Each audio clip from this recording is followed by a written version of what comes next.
NTV time, जनता की बात जनता के साथ। अहमदाबाद के सेमिनार में 500 से अधिक स्वर्ण कारीगरों, व्यापारियों, आभूषण उद्योग के मालिकों ने भाग लिया। ज्वेलर्स 500 से अधिक कारीगरों को मार्गदर्शन। भारत के कुल स्वर्ण आभूषण व्यापार में गुजरात का योगदान लगभग 22% है। हर साल राज्य से अनुमानतः 65,000 से 70,000 करोड़ रुपए मूल्य का सोने का व्यापार होता है। अहमदाबाद स्थित हेडवे बिजनेस सॉल्यूशन LLP द्वारा आज सुवर्ण सौभाग्य उत्सव महोत्सव के चौथे संस्करण का भव्य उद्घाटन किया गया। पिछले 3 वर्षों के दौरान आयोजित पिछले संस्करणों से प्रतिवर्ष 300 करोड़ रुपए से अधिक की आय हुई है। कार्यक्रम का मुख्य आकर्षण एक भव्य संगोष्ठी रही, जिसमें 500 से ज्यादा स्वर्ण कारीगरों, व्यापारियों और आभूषण उद्योग के मालिकों ने भाग लिया।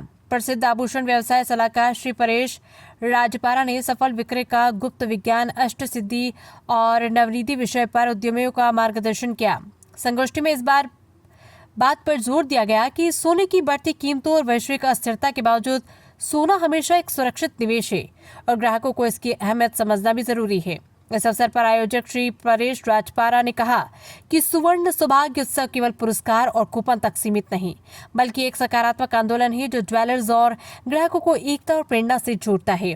पिछले 3 वर्षों में इस आयोजन ने उद्योग को एक बड़ी दिशा दी है और इस वर्ष में हमें विश्वास है कि उत्सव गुजरात के आभूषण उद्योग को नई ऊंचाइयों पर ले जाने में मील का पत्थर साबित होगा।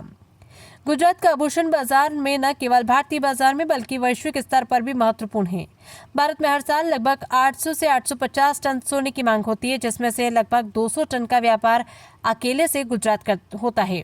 अहमदाबाद, राजकोट और सूरत जैसे शहर इस व्यापार में अग्रणी है। इसी कारण सुवर्ण सौभाग्य उत्सव जैसे आयोजन न केवल व्यापार बढ़ाने के लिए पर्याप्त है, बल्कि संपूर्ण अर्थव्यवस्था को मजबूत करने का माध्यम भी बन रहे हैं।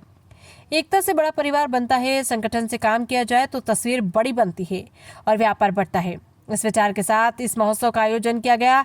इस महोत्सव का उद्देश्य गुजरात के आभूषण निर्माताओं को नए उत्साह और नए मार्गदर्शन से सशक्त बनाना है, ताकि आने वाले समय में आभूषण उद्योग वैश्विक प्रतिस्पर्धा में आगे बढ़ सके। अहमदाबाद से चिराग सोनी की रिपोर्ट। जी, आपका नाम? नमस्कार, मैं Paresh Rajpura, headway business solution का फाउंडर और बिजनेस कोच एंड कंसल्टेंट, सुवर्ण सौभाग्य उत्सव का ऑर्गेनाइजर। किस तरह का आयोजन आज है और क्या रहेगा आयोजन में पूरा? ये सुवर्ण सौभाग्य उत्सव 2022, 23 और 24 से 3 साल से लगातार चल रहा है। उसमें हमने बहुत सफलताएं हासिल की हुई है और ये 2025 का जो 4th एडिशन है, जो सुवर्ण सौभाग्य उत्सव महोत्सव बनने जा रहा है। और सुवर्ण सौभाग्य उत्सव महोत्सव के अंदर हम ग्राहक को खरीदी के लिए प्रेरित करते हैं कि ज्वेलरी के ऊपर उसकी खरीदी ज़्यादा से ज़्यादा बढ़े, और वो प्रेरित करने के लिए हम 10,000 की खरीदी के ऊपर हम एक भेंट कूपन देते हैं। और वो भेंट कूपन के अंदर हमने करोड़ों के इनाम रखे हुए हैं, जिसमें आज BMW बम्पर प्राइज है। उसके अलावा भी किया, अल्टोज के बहुत सारी ऐसी गाड़ियाँ, जैसे 25 गाड़ी। इसके अलावा भी बहुत सारे इनाम, 10,000 इनाम जहाँ पे हम देने वाले हैं। और वो इनाम और ये सब भेंट के साथ में उसको सोना तो मिलने ही वाला है। तो मतलब कि इससे खरीदी भी सेफ है और खरीदी के साथ आनंद और उत्सव भी है। ये इसीलिए कि लोगों की ज़्यादा से ज़्यादा इन्वेस्टमेंट जो है वो गोल्ड के ऊपर जाए। लग्जरी छोड़ के वो लोग अपने गोल्ड में इन्वेस्ट करें तो उसका फ्यूचर सेफ होगा और उसकी समृद्धि बढ़ेगी। गोल्ड के और सोने चांदी के भाव कम बढ़ रहे हैं क्या, उसके लिए क्या कहेंगे? देखो, मैं तो ऐसे बोल रहा हूँ कि सोने के भाव जो बढ़ रहे हैं उस हिसाब से लोगों का ऐसा मानना है कि खरीदी नहीं करनी चाहिए। लेकिन मैं ऐसे बोल रहा हूँ कि गोल्ड के रेट बढ़ रहे हैं, वही तो हमारी सेफ्टी और सुरक्षा है। आज गोल्ड के रेट बढ़ेंगे नहीं तो हमने जो खरीद किया वो इन्वेस्टमेंट का वैल्यू जो है वो क्रिएट नहीं होगा। इसलिए सोने के जो भाव बढ़ रहे हैं वो सही में सही है कि वो अपनी बढ़तर जो है